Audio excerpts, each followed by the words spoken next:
Bueno, pues siendo las 11 de la mañana, hora del centro de la Ciudad de México, pues me gustaría darles la bienvenida a todos los que nos están acompañando el día de hoy en el webinar que está titulado La democratización digital.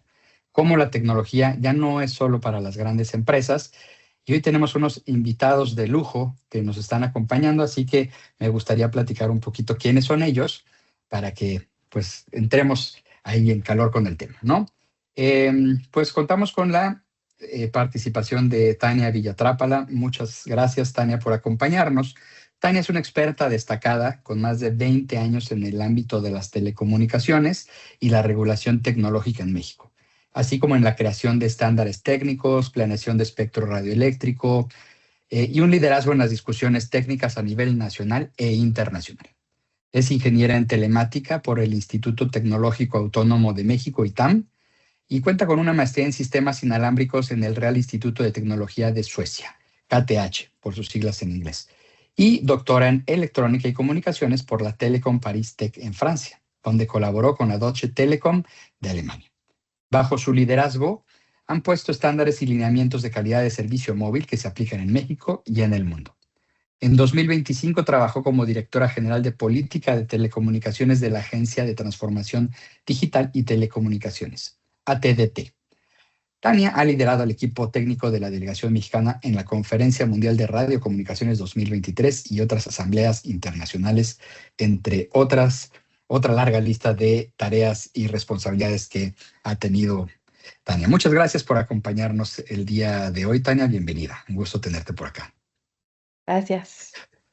También contamos con la presencia de Marcial Hernández Quintana, quien colaboró en los últimos 6 años en una empresa descentralizada del Gobierno Federal de México, desplegando y supervisando diversos proyectos de telecomunicaciones, tanto del gobierno como empresas privadas, de fibra óptica, telefonía celular, 4.5G, redes satelitales y de microondas, tanto en zonas urbanas como rurales, llevando conectividad fija y móvil de Internet, así como plataformas de aplicaciones para la inclusión financiera, educación y salud.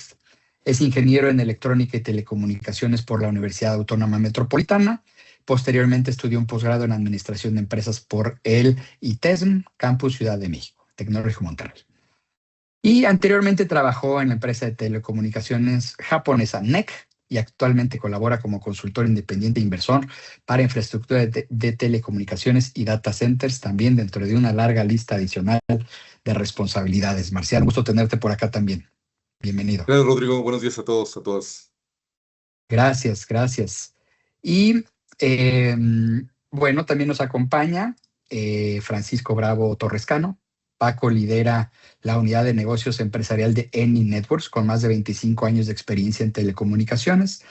Ha ocupado posiciones directivas en empresas como CW Communication, Ufinet, XCien, especializándose en desarrollo de negocios, conectividad mayorista y soluciones para mercados corporativos y de carriers. Es egresado también del Tecnológico de Monterrey, el ITESM, y cuenta con una maestría en telecomunicaciones por el CIMBESTAB del Instituto Politécnico Nacional. Además de ser coach de negocios certificado internacionalmente y estudiante de filosofía en la UNAM. Bajo su dirección, Netbit ha forjado alianzas estratégicas de alto nivel y trabajado para llevar la tecnología a nuevas empresas en la generación de la región Bajío junto con otros proveedores de tecnología de la industria. Muchas gracias, Paco, por acompañarnos. Bienvenido también. Gracias, buenos días, un placer. Bueno, pues el placer es nuestro. Muchas gracias por acompañarnos y me gustaría plantear el primer tema del día. Algo muy importante es que la conectividad hoy ya no es meramente infraestructura, también es competitividad para las empresas, ¿no? El que estén hoy conectados, no nada más hablamos de cables, no nada más hablamos de bits, lo que hablamos es de la posibilidad que hoy tienen las empresas de comunicarse y hacer negocios a lo largo del país y a lo largo de diferentes países. Me gustaría preguntarles qué opinan al respecto, dándote la palabra inicialmente a ti, Paco. Gracias, Rodrigo. Un placer compartir con ustedes este webinar. Mira, la conectividad hoy día la veo de esta manera. Lo dijiste bien, hablar de conectividad no es hablar solamente de infraestructura, no es solamente hablar de dispositivos. Ahora hablamos de conectar a las personas. Finalmente, ese es el propósito. Y dentro de este propósito hay todo un ecosistema detrás suyo para poder hacer realidad esta conectividad. Dentro de ese ecosistema, la interacción entre diferentes componentes, como quienes estamos hoy presentes, por ejemplo, la academia, las empresas, el gobierno, son todos actores en la generación de lo que hoy podríamos llamar toda una red de conocimiento y de entretenimiento. Eso es lo que la conectividad es el día de hoy. Este ecosistema del que hablo se convierte en una especie de arquitectura institucional del conocimiento.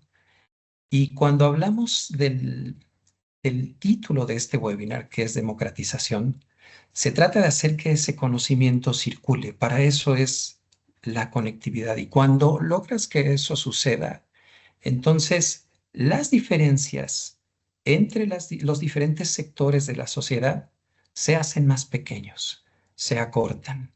Entonces yo diría, fundamental es la participación de todos los sectores que he mencionado, pero igual de fundamental es entender que más de hablar de conectar equipos, hablamos de conectar seres humanos y eso es lo que le va a dar competitividad a las empresas. Muchas gracias, Paco. Tania, tu visión sobre este punto, sobre la competitividad y la conectividad. Muchas gracias, Rodrigo, y también a Eni Networks por la oportunidad y a NetBeat de participar aquí e intercambiar ideas con ustedes. Me parece muy interesante la frase que dice Francisco de conectar personas y no dispositivos, porque si nosotros vemos la charla tecnológica y sobre todo ahorita que recién termina el evento más grande de telecomunicaciones, que es el Mobile World Congress en Barcelona, pues todo apunta a dispositivos conectados, a inteligencia artificial y qué es lo que sigue, ¿no? ¿Qué es lo que sigue conectar? Pero al final del día, y sobre todo yo te quisiera dar la perspectiva desde la administración pública, pues es conectar a las personas, a los mexicanos, a las mexicanas al final del día.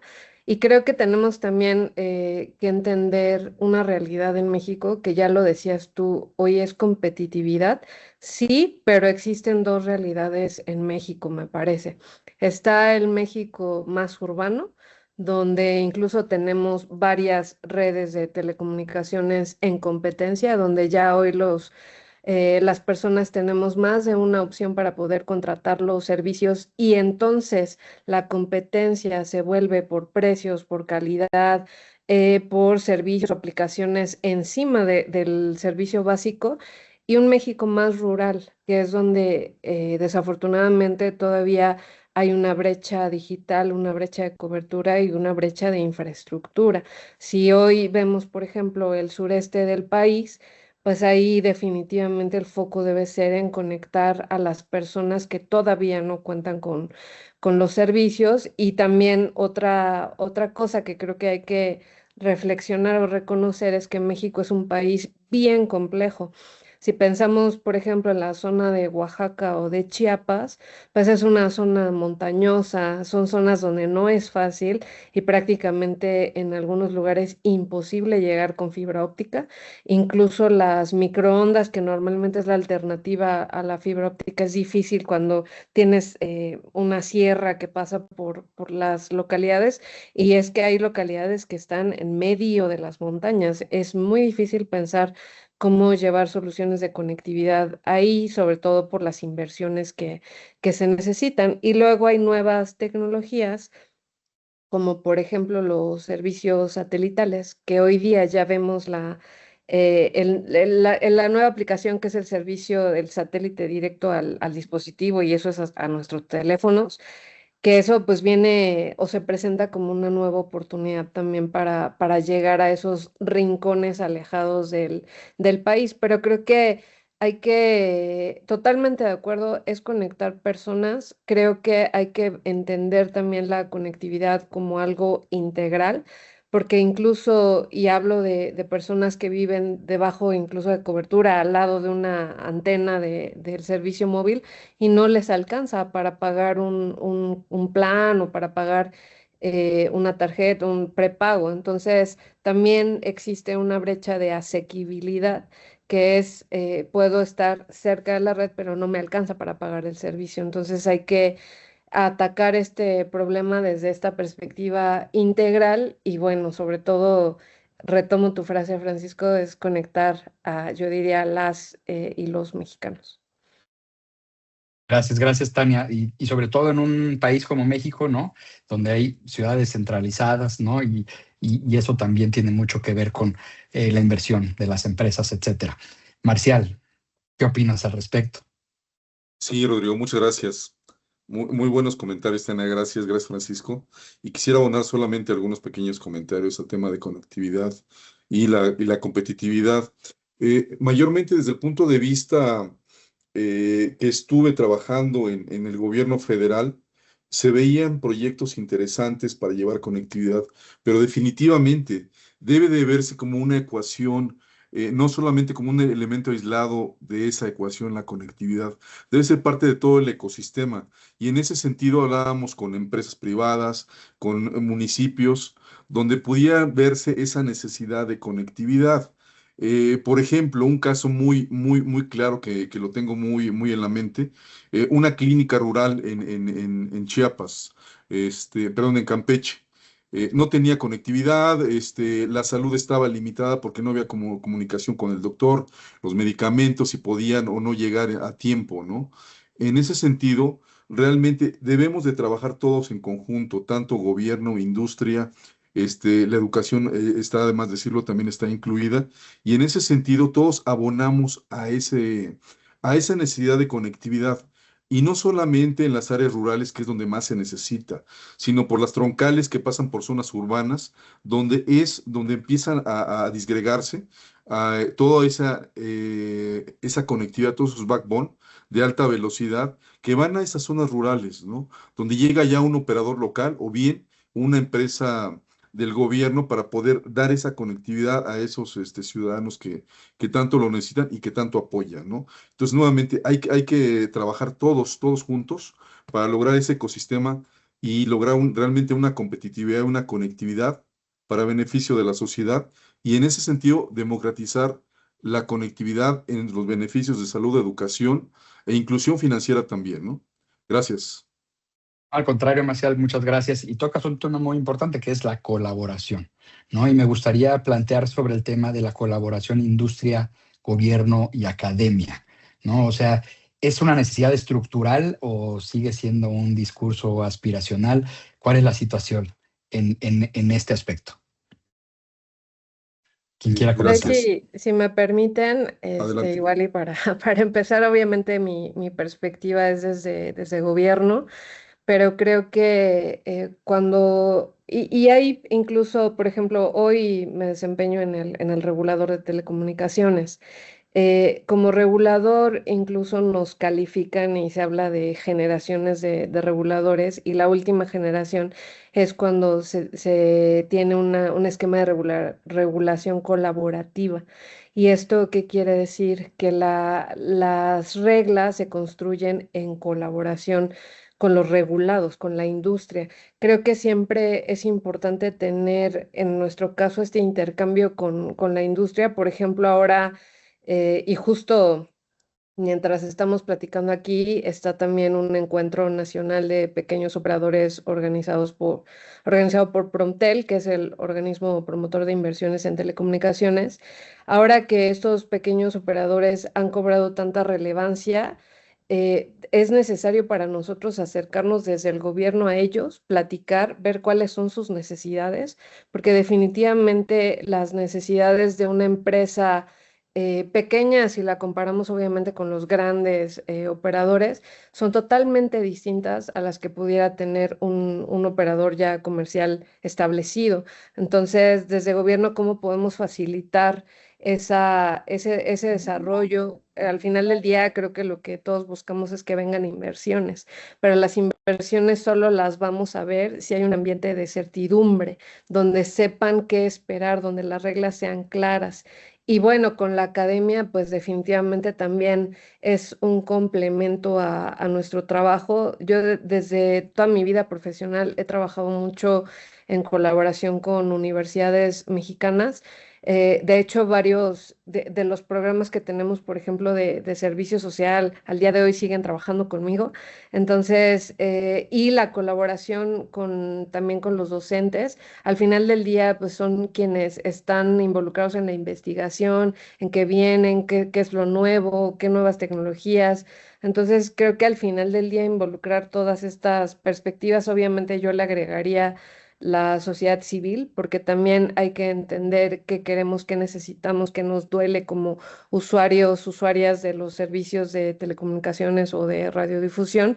Y al final del día, pues solo así tendremos reglas que nos sirvan y nos funcionen a todos, pero que al mismo tiempo promuevan nuevos servicios, nueva tecnología y lo que se requiere, obviamente, que son inversiones.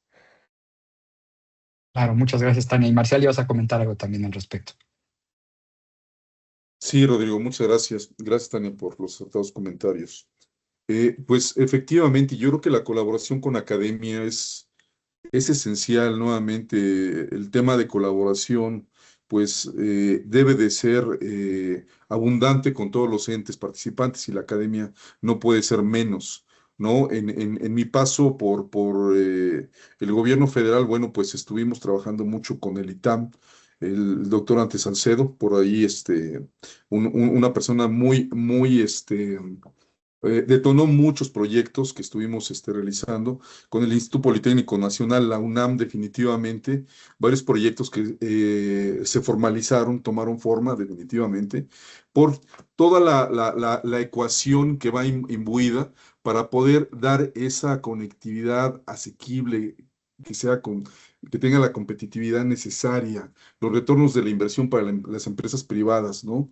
Ahí en ese sentido, tanto el Politécnico como la UNAM ayudaron muchísimo a varios proyectos, muy detonantes en varias zonas rurales.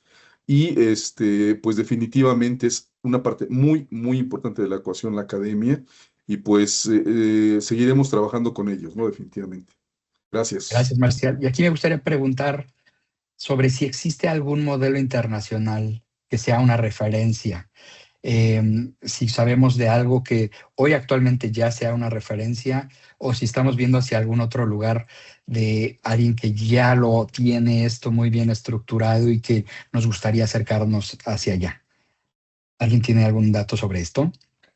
Pues mira, en mi caso, y eso porque en la participación que hemos tenido como regulador en la Unión Internacional de Telecomunicaciones, que es el organismo especializado de Naciones Unidas para Telecomunicaciones, ahí se tratan muchos temas de estándares internacionales, pero también se define, por ejemplo, el uso de las bandas de frecuencia del espectro radioeléctrico que se armonizan a nivel mundial. Y lo que he visto mucho de países como, por ejemplo, Francia, Alemania, pero también de Brasil, es que el gobierno se apoya mucho en la academia, en los institutos de investigación, para que hagan el trabajo técnico, porque cuando digo técnico es de un nivel muy elevado de hacer simulaciones, estudio, derivar parámetros técnicos y muchas veces incluso las contribuciones de los países las llevan los institutos de investigación o las universidades. Y a su vez, pues son los que van guiando la creación, te digo, de estos acuerdos o estándares a nivel internacional.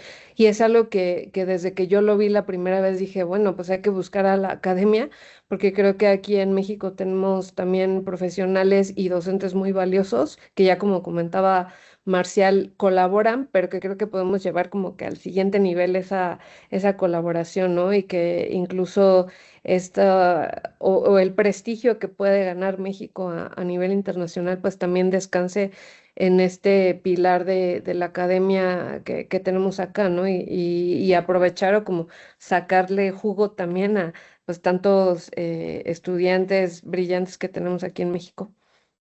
Claro, y súper interesante ver que no todo es una referencia en los países nórdicos o en Europa, sino también hay casos latinoamericanos, ¿no? Eso es muy interesante.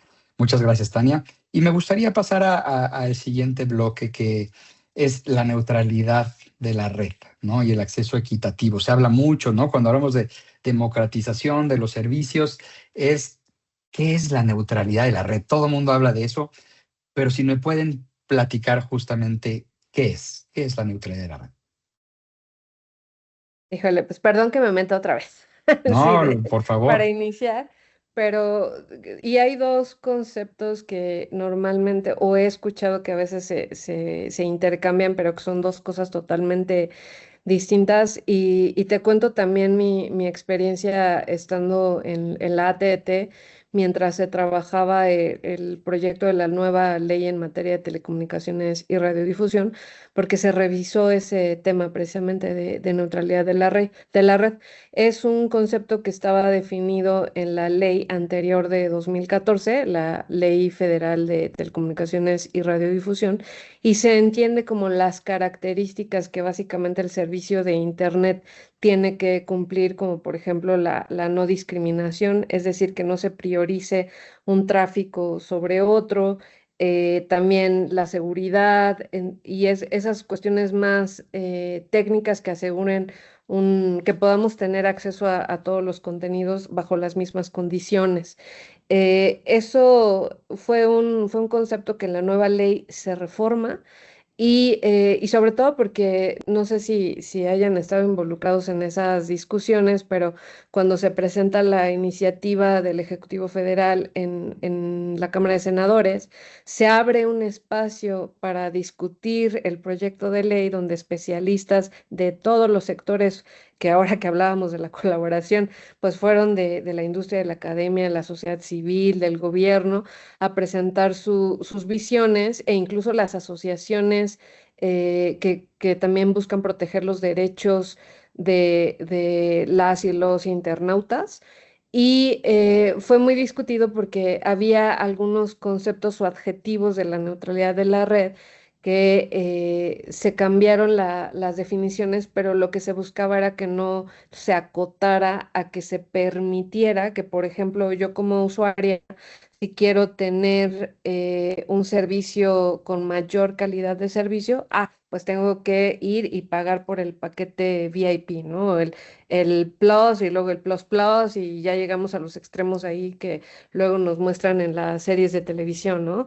Eso es lo que se busca evitar. Ahora, como órgano regulador, tenemos dentro de nuestras tareas revisitar los lineamientos de neutralidad de la red que se expidieron con el Instituto Federal de Telecomunicaciones y adecuarlo a esta nueva ley, pero siempre buscando que se preste la misma calidad, que por ejemplo un operador no privilegie una aplicación porque tienen un contrato o una asociación con la aplicación tal y que por eso en mi computadora, en mi tele o en mi celular, pues funciona mejor una aplicación sobre otra. Eso es lo que se busca, que tengamos acceso a todos los contenidos. Y no quisiera dejar de tocar el segundo concepto, que es la neutralidad a la competencia, que ese también he escuchado sobre todo con nuestros políticos que a veces intercambian los conceptos, porque la neutralidad a la competencia es que cuando las empresas tienen participación pública, no se le otorguen ventajas sobre los privados.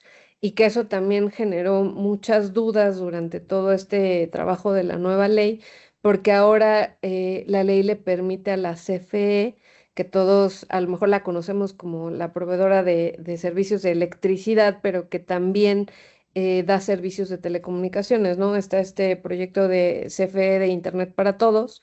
Y hoy podemos también contratar servicios de telecomunicaciones al ser una empresa del Estado y ahora con el nuevo marco jurídico permitirle entrar a competir en el mercado, como un operador comercial, es decir, vender servicios, surge la duda de, oye, yo, por ejemplo, como un operador pequeño, cómo me van a cuidar para que no me compita injustamente CFE? Y ese concepto es el que sobrevive en la ley, que CFE tiene que cumplir con esta neutralidad competitiva. Y por eso, pues se le tienen, además de que tiene reglas especiales, pues también se debe cuidar que no reciba ninguna ventaja respecto a los privados por su participación en el mercado. Gracias, Tania. La verdad, muy interesante y muy claro cómo lo planteas. Y esto lo cual me hace pensar, digo, estamos hablando hoy de democratización, que la neutralidad de la red es una condición indispensable para esta democratización. ¿Es así? ¿Podemos decir que así funciona? No sé si por ahí también Marcial o Paco quieren comentar algo también. Yo con todo gusto, Paco, no sé si quieras comenzar. Gracias, Marcial. Sí, bueno, el concepto de democratización quisiera darle una dimensión adicional a la que suele interpretarse.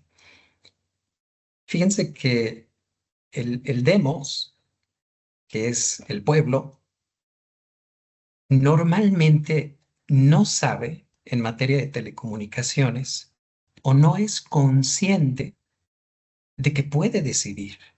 Lo que Tania acaba de decir es fabuloso porque la labor reguladora es, digamos, tener piso parejo para todas las opciones que puede tener el pueblo, la gente.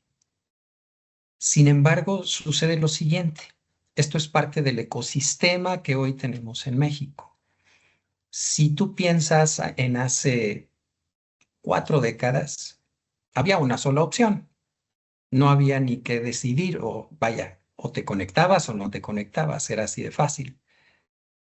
Llevamos 3 décadas de apertura que han dado lugar, sí, a una competencia en donde al final, 30 años después, resulta que tenemos en México, sin tocar el tema de la CFE, que es muy interesante, que lo acaba de mencionar Tania, pues tenemos a 4 empresas dominantes. Si bien hace 4 décadas una compañía tenía el 100% del mercado, hoy hay 4 compañías, cada una de ellas que tiene por lo menos 15 o 20 mil empleados, cada una, y dominan entre las 4, vamos a decir, entre el 85 y el 90% del mercado. Además, son dueños, varios de ellos, de medios de comunicación a través de los cuales pueden ejercer o mandar un mensaje a cada una de estas personas. Entonces, hoy me quiero dirigir a esas personas, a los usuarios que nos están viendo. No necesariamente en materia de telecomunicaciones necesitas ver, decidir por una opción que tenga 15 o 20 mil empleados en su nómina. Porque les digo algo, hablando de democratización, suele pensarse que la democratización significa hacer más baratos los servicios. Y en México ha sucedido un fenómeno interesante. Las 4 empresas dominantes, las 4, vienen del mercado masivo. Me voy a dirigir hacia el mercado empresarial, que es el que en NetBit nosotros atendemos. Esas 4 redes fueron pensadas, diseñadas para las soluciones residenciales, las soluciones masivas. Y hoy día lo que llega a las mesas de los usuarios son opciones que en realidad se parecen mucho a un servicio residencial, con un costo parecido al servicio residencial, con una sobresuscripción, que es el uso repetido de un mismo mega por diferentes usuarios, esa es la sobresuscripción, y se parece mucho a la del mercado residencial, y con un desempeño que se parece mucho al del mercado residencial. Entonces, querido usuario, llevamos décadas en que se nos ha vendido que eso es poner la tecnología al servicio de la gente, que eso es democratizar la tecnología. Y hoy te digo con toda certeza que eso no es democratizar la tecnología. Democratizarla significa que tú ejerzas conscientemente tu poder de decisión para elegir una opción tecnológica que se adecue a tu necesidad. Recuerden que hablamos de conectar personas. Conectar personas no es te pongo un módem y conecta ahí tu computadora o conéctate al Wi-Fi. No es eso nada más. Conectar personas significa entender su necesidad y hablando de las empresas significa entender el negocio de esa empresa y que conscientemente la empresa pueda analizar las opciones que tiene en la mesa. Y democratizar la tecnología hoy lo que significa en realidad es poner en la mesa de pequeñas y medianas empresas tecnologías no residenciales y de bajo costo y de alta sobresuscripción. Significa poner en su mesa soluciones tecnológicas que antes solamente los corporativos podían acceder a ellas, porque eran los únicos que podían desembolsar esa cantidad de dinero, porque de esa manera se estaba manejando el mercado durante décadas. Entonces, comienza en ti, haciendo consciente tu poder de decisión, pero entendiendo que quien te provea un servicio de telecomunicaciones está obligado a comprender tu necesidad y podértela brindar, como dijo Tania, de una forma asequible para ti. Gracias, Rodrigo. Gracias, Paco. Marcial, te ibas a comentar algo también. Sí, Rodrigo, muchas gracias. Gracias por sus comentarios, Tania, Paco.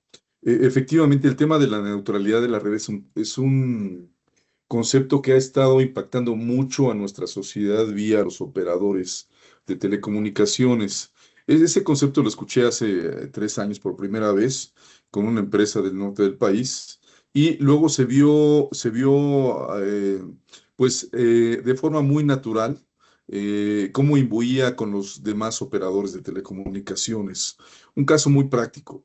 Hace un año, casi un poquito menos, un operador empezaba a desplegar fibra óptica en unos conjuntos habitacionales y dijo, oye, nada más voy a hacer voy a entrar yo.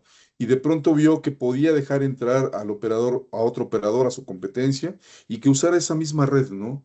Bajo ese mismo concepto de neutralidad, y vio que es asequible para todos, para ellos como una unidad de negocio, para los demás operadores que quieren entrar, para los mismos consumidores, porque pueden elegir, oye, quiero ir con rosa, quiero ir con azul, quiero ir con morado, etcétera, y ya definían ellos definitivamente con quién irse, ¿no? Este concepto de neutralidad no solamente en estas despliegues de redes de fibra óptica.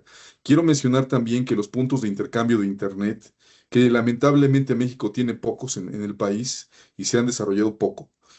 Pues también le dan esa neutralidad a esa red, porque me tengo que ir por una red que sí está conectada directamente a un IXP, o me tengo que ir por otra red que tiene 5 saltos para llegar a Estados Unidos con un proveedor de contenido, ¿no? Para llegar a otro punto de intercambio, ¿no? Entonces, la neutralidad de la red viene no solamente en la infraestructura, viene ligado, como bien comenta Paco, con el usuario final que decide, me voy por acá, me voy por allá, quiero esta plataforma, quiero esta otra. Y afortunadamente el país ya está empezando, desde el punto de vista de los operadores telefónicos, a tomar ese modelo porque ya también les resulta redituable a ellos, ¿no? Y afortunadamente va a impactar en el usuario final este nuevo modelo que está entrando relativamente nuevo en el país. Muchas gracias. No, gracias, Marcial, muy interesante también. Y me gustaría preguntarle específicamente a Tania, y si cada uno quiere complementar, también bienvenidos. Tania, ¿cómo era esto antes? ¿Qué cambios ha habido y qué se viene en términos de la infraestructura y la regulación de lo que está pasando en México? Gracias, Rodrigo. Creo que es muy, muy relevante platicar de esto porque creo que hubo un cambio de visión. Durante muchos años se privilegió el desarrollo de estas grandes redes, estos grandes operadores, sobre todo en las zonas más urbanas, suburbanas del país. Como decía al principio, creo que hay todavía una brecha y lo que nos hemos dado cuenta es que muchas veces estas zonas, estas localidades son atendidas no por los operadores tradicionales, sino lo que nosotros le hemos llamado, y incluso en la ley se introduce este concepto, no es nuevo, pero el concepto en la ley se le reconoce por primera vez a los pequeños operadores, que son los operadores locales o regionales que llevan el servicio o que extienden el servicio a todas estas zonas, que muchas veces están, digamos que también como una capa adicional en zonas más urbanas, suburbanas, que justo ahora que comentaba Paco de este tema de cómo adaptar el servicio a las necesidades de los usuarios, y los pequeños operadores tienen esta flexibilidad para adaptar el servicio, para dar una buena calidad, para dar una buena atención al cliente. Entonces, se está haciendo un esfuerzo desde el gobierno, desde el órgano regulador, en cómo facilitarle la vida a estos pequeños operadores. Y te doy un ejemplo, en Brasil. El 50% del mercado más o menos lo tienen los pequeños operadores, y eso te permite diversificar el servicio, tener un servicio más adaptado a las necesidades, por ejemplo, de una localidad, no sé, en Guerrero o en Chiapas, que le dé exactamente a los usuarios lo que requieren, y que en algunos casos haya competencia. Y creo que me gustaría repetir la frase que alguien muy sabio me dijo alguna vez, que es: un usuario informado es un usuario empoderado, porque cuando tenemos información y opciones puedes elegir el mejor servicio. Entonces, en ese sentido, por ejemplo, hoy los pequeños operadores dependen mucho de lo que se cataloga como espectro libre, que es el espectro o las bandas de frecuencia que puedes utilizar sin tener un permiso, una concesión de parte del regulador, y sin tener que estar pagando por el uso de esas bandas. Pero eso qué implica, como todo el mundo las puede usar, se satura, y ahí ya la calidad de servicio se ve comprometida. Algo que estamos tratando de impulsar desde el regulador es que los pequeños operadores puedan tener acceso a espectro licenciado. Esto es espectro que se otorga bajo un título habilitante, una concesión, y que por tanto cuenta con protección. Solo tú lo puedes usar, nadie te puede generar interferencias, y puedes incluso reclamar si alguien te causa un problema. ¿Cuál es o por qué nunca o no interesa a un pequeño operador entrar a una licitación de espectro? Porque cuando el espectro se va a usar para dar servicios comerciales, por la ley se tiene que obtener a través de una licitación, una subasta, un concurso. Entonces, pues normalmente, si yo soy una empresa pequeña, mediana, no pensaría en entrar porque pienso que voy a competir con un operador de los grandotes, o porque es muy caro, o porque son muchos trámites, muchos requisitos. Pero con todo este nuevo marco regulatorio se busca que sí puedan entrar a una licitación.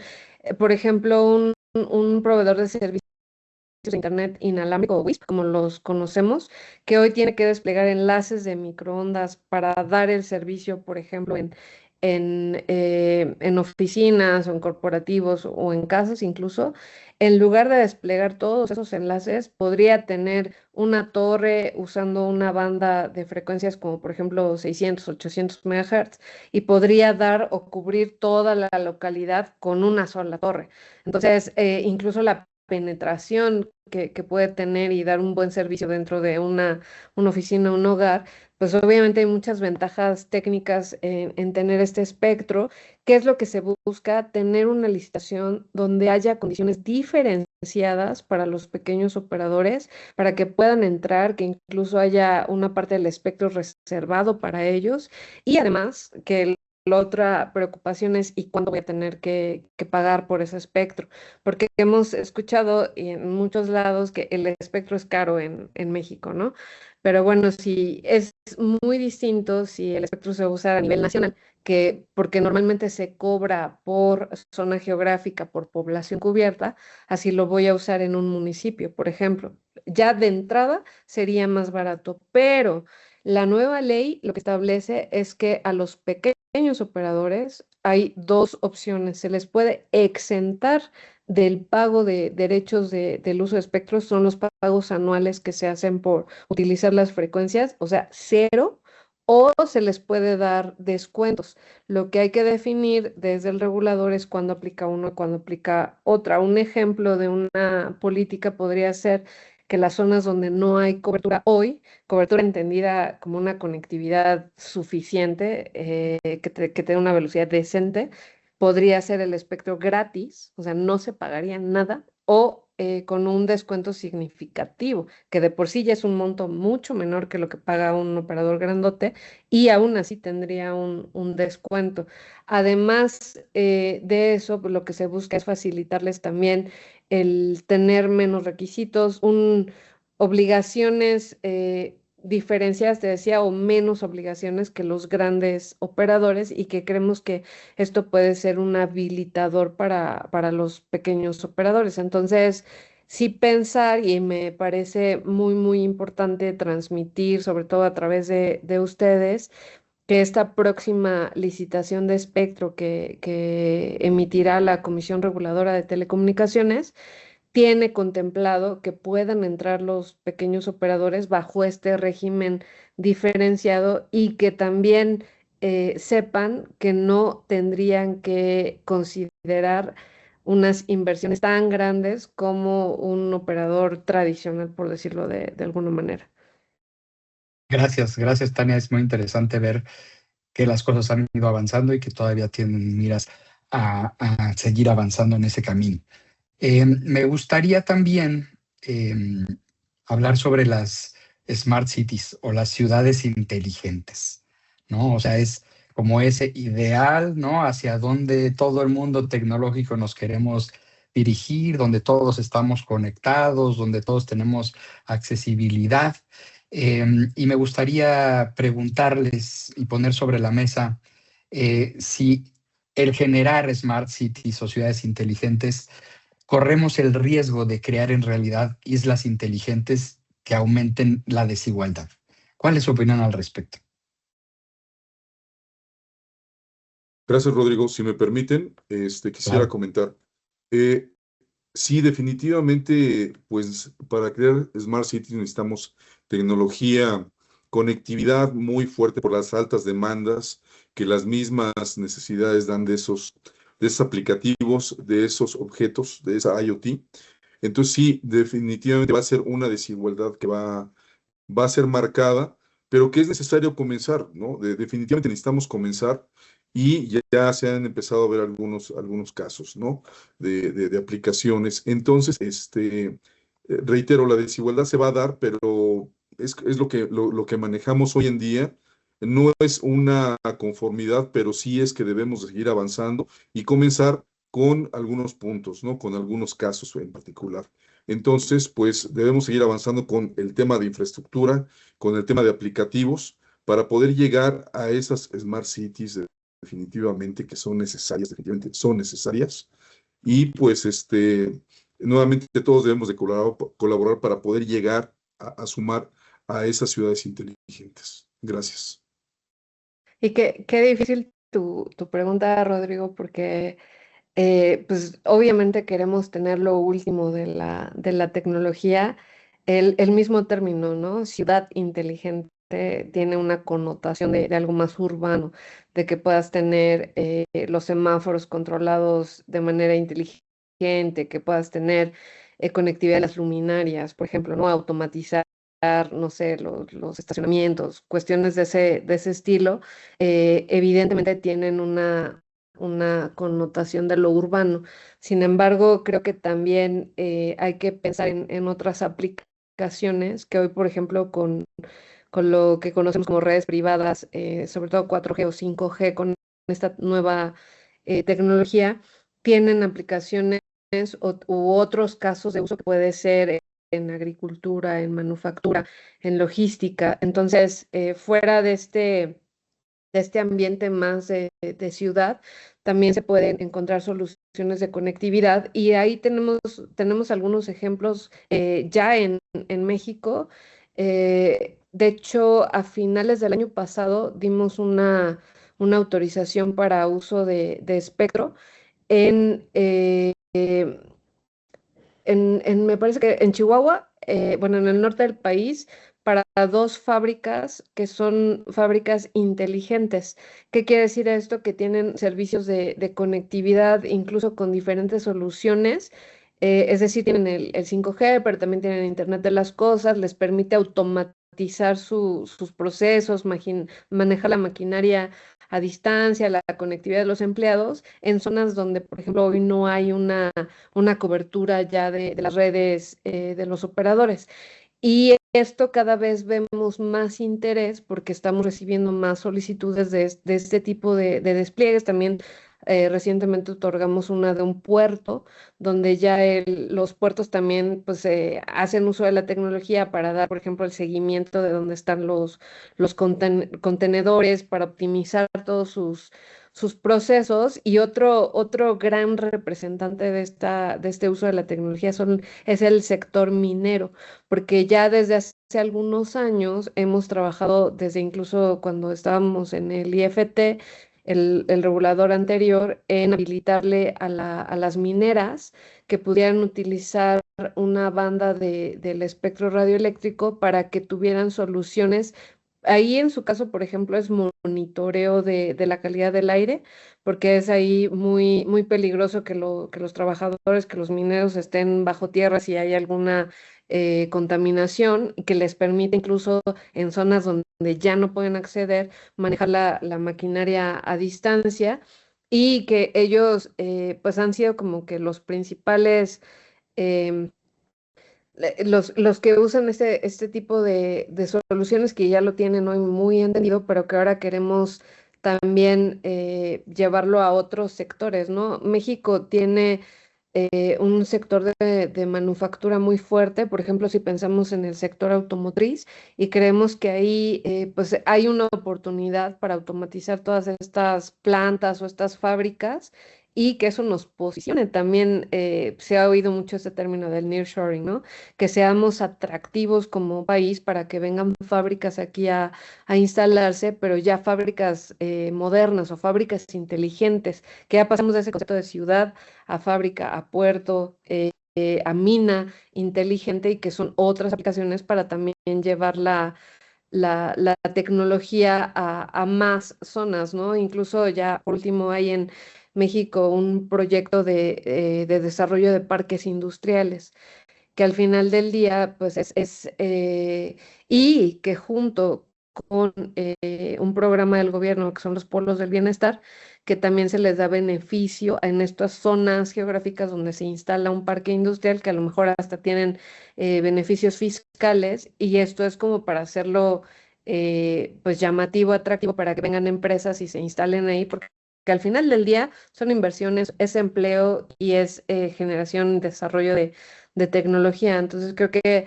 de esa manera podemos pensar ya en un panorama más completo, y ver que ciudades inteligentes se complementan con todos estos otros casos de uso. Claro, muy interesante. Y creo que, como dices, Tania, más allá de la ciudad y esa cobertura urbana, creo que para llegar a una ciudad inteligente son varias capas, ¿no? Y en realidad creo que la primera capa es la conectividad, que la gente tenga esa conectividad. Y justamente en esos proyectos por ahí, yo sé, Marcial, que te has involucrado, ¿no? O sea, en que más comunidades tengan acceso a esta conectividad, y de ahí ir construyendo para arriba hasta que un día podamos tener un municipio inteligente, ¿no? No, claro, definitivamente. Todos los proyectos de infraestructura, pues son básicos, definitivamente. Y precisamente, ¿no? En lo personal traigo unos proyectos con algunos municipios de luminarias inteligentes. Pues comenzar con esas zonas, entre comillas, rurales, pero que ya demandan esas necesidades portal para ahorro de energía, para optimización de la operación, etcétera, ¿no? Pero nuevamente, la conectividad es básica y pues afortunadamente ya está bien inclusive en zonas rurales, aunque sea un poquito, el tema de ciudades inteligentes, ¿no? Gracias. Claro. No, gracias, Paco. No sé si quieras contar algo sobre esto.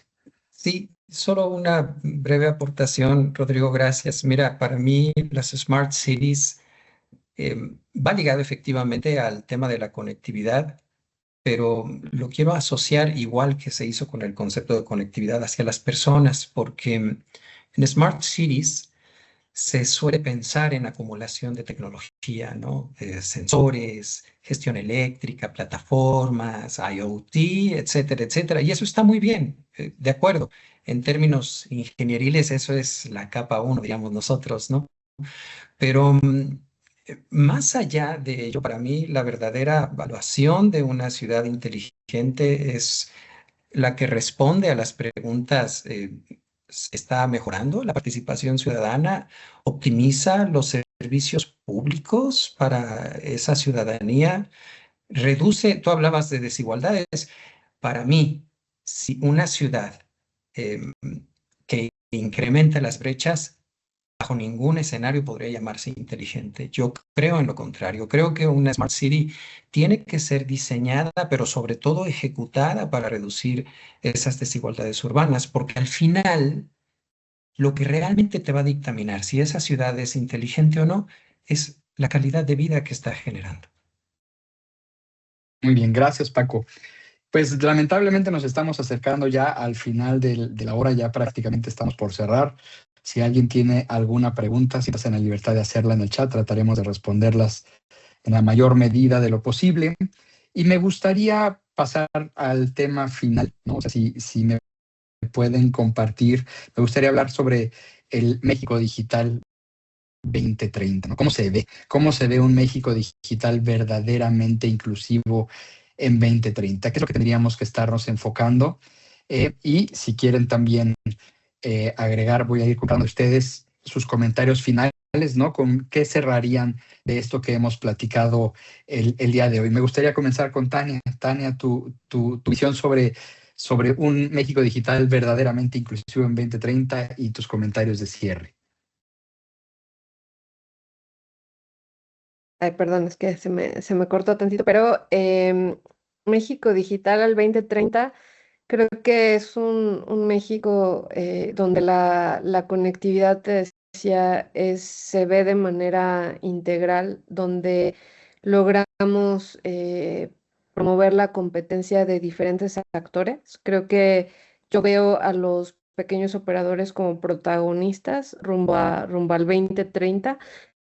Y creo también que lo que buscamos es que eso motive una baja en los precios, porque hoy es también una realidad que México seguimos teniendo de los costos más altos por banda ancha en los países de la región. Y por eso creo que obviamente eso es desde el gobierno, pues se tienen que tener iniciativas para complementar. Creo que también veo un México más industrializado y en ese sentido creo que la conectividad también es habilitador, no solamente de otras tecnologías y estos casos de uso, sino ya lo comentaba Paco, también es habilitador de otros derechos, porque la conectividad nos da el acceso a la educación, el acceso a la salud, el acceso a la información. Entonces creo que también es aprovechar o cuando tenemos resuelto este tema de la infraestructura, se trata de habilitar estos servicios y el acceso a los contenidos de parte de las personas. Entonces creo que buscaríamos un México donde convivan estos diferentes actores. Yo decía mucho que esta visión que un tanto se reflejó en el nuevo marco legal a partir de la reforma constitucional creo que nos habla de que hay lugar para todos. Entonces, este impulso que queremos dar ahora a los pequeños operadores, pero cuando hablo de pequeños operadores, en realidad hablo de pequeñas, medianas empresas mexicanas, que creo que son a las que podemos impulsar porque además son conocedoras del territorio y de los clientes, de las y los mexicanos. Entonces creo que esa solución es integral, tiene varios actores y hay que apoyarlos a todos. Gracias, Tania. ¿Y algo con lo que te gustaría cerrar sobre este foro? Pues creo que también algo que me gustaría resaltar es, y lo vemos aquí en este intercambio tan enriquecedor, es la colaboración. Creo que yo me llevo mucho de este foro la relevancia y las diferentes perspectivas que cuando trabajamos en este esquema colaborativo con los distintos actores, industria, academia, sociedad civil, gobierno, creo que es cuando podemos lograr soluciones útiles para al final del día quienes nos interesan, que es la persona como centro de todo esto, ¿no? Gracias, Tania. Muchas gracias por tu participación. Marcial, tu visión de un México inclusivo 2030, que se ve muy lejano, pero ya no está tan lejano, ¿no? No, no, Rodrigo, ya no está tan lejano. Realmente lo tenemos a la vuelta y estamos cocinando ese México Digital 2030, afortunadamente, ¿no? Con todos los esfuerzos que está haciendo el gobierno, la industria misma, la academia, obviamente, pues estamos yendo hacia un México que se está preparando para una transformación digital, que la necesitamos necesariamente, pues vamos hacia allá. Y para poder optimizar nuestros procesos operativos, administrativos, digitales, etcétera, ¿no? La infraestructura, como ya hemos abundado mucho en ella, es un punto básico, pero se está desarrollando de forma natural, de forma pragmática, diría yo, pero debemos sistematizarla más con todos los apoyos a esa infraestructura desde todas las vertientes. Y bueno, por supuesto, las plataformas digitales viven por sí mismas. Todo el IoT que viene para subsistir en esas plataformas digitales, en esa conectividad, bueno, es una parte importante para desarrollarlas. Entonces, pues todas estas ecuaciones que hemos hablado, tanto de gobierno, de industria, etcétera, pues necesitamos conjuntarlas. Y con eso quisiera hacer un cierre. La triple hélice, efectivamente, gobierno, industria y academia es básica para que podamos llegar a ese México Digital 2030 en colaboración con todos los jugadores del sector. Muchas gracias. Al contrario, Marcial, gracias a ti. ¿Algún mensaje con el que te gustaría cerrar sobre este foro?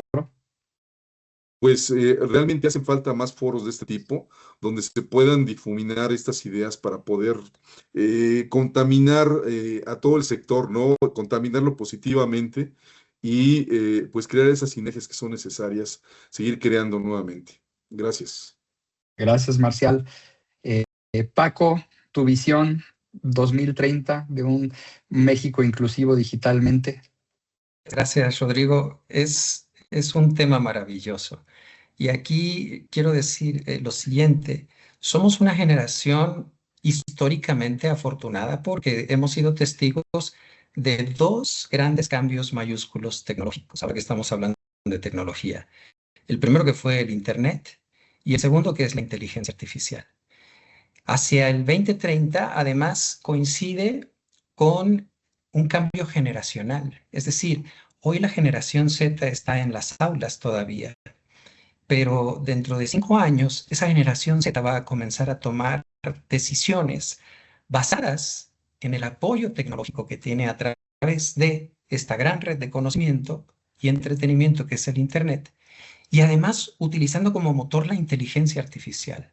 Por cierto, como parte de este ecosistema en NetBeat, lo que nosotros buscamos es promover justamente eso, el que esta generación que además seguramente lo hemos notado todos, es la generación del emprendimiento. O sea, hoy día, no importa en qué lugar esté la persona, puede generar conocimiento, crear un negocio, aprender, y de eso se trata la democratización también, tecnológicamente hablando. Y a mí me gustaría cerrar diciendo lo siguiente: la labor de todos quienes participamos en el medio de las telecomunicaciones, de quienes además estamos integrados en este webinar, la triple hélice que comenta muy bien Marcial, y bajo los esquemas de apoyo y regulación que nos ha compartido Tania, que está encantado también de escucharla, todo eso con todos los factores que acabo yo de mencionar, que van a confluir hacia el 2030, no serían exitosos si no tenemos en cuenta como premisa lo siguiente: la tecnología debe ser utilizada para transformar la realidad de las personas. Gracias. No, gracias a ti, Paco. ¿Algún mensaje de cierre sobre todo el foro en general? Tú dinos. Bueno, lo que yo quisiera más bien es aprovechar para agradecer a Marcial, a Tania, su participación tan maravillosa. Concuerdo, el tener más escenarios como este hace que las ideas fluyan, hace que el conocimiento se mueva, y en tanto el conocimiento se mueva, las brechas se van a seguir cerrando. Así que muchas gracias. Gracias, pues muchas gracias, Paco. Muchas gracias, Tania. Tania Villa, representante en el Pleno de la CRT, Marcial Hernández Quintana, consultor en telecomunicaciones, y Francisco Bravo, líder de NetBit en la unidad de negocios de Eni Networks. Para nosotros es un gusto que nos hayan acompañado el día de hoy. Gracias a todos que nos escucharon. Este foro va a quedar grabado y lo van a poder ver después ustedes para empaparse de estas ideas y de estas aportaciones. Así que muchas gracias y que tengan muy buen día a todos. Gracias, Tania, Marcial, Paco. Gracias. Buen día a todos, a todos. Chao. Hasta luego. Hasta luego.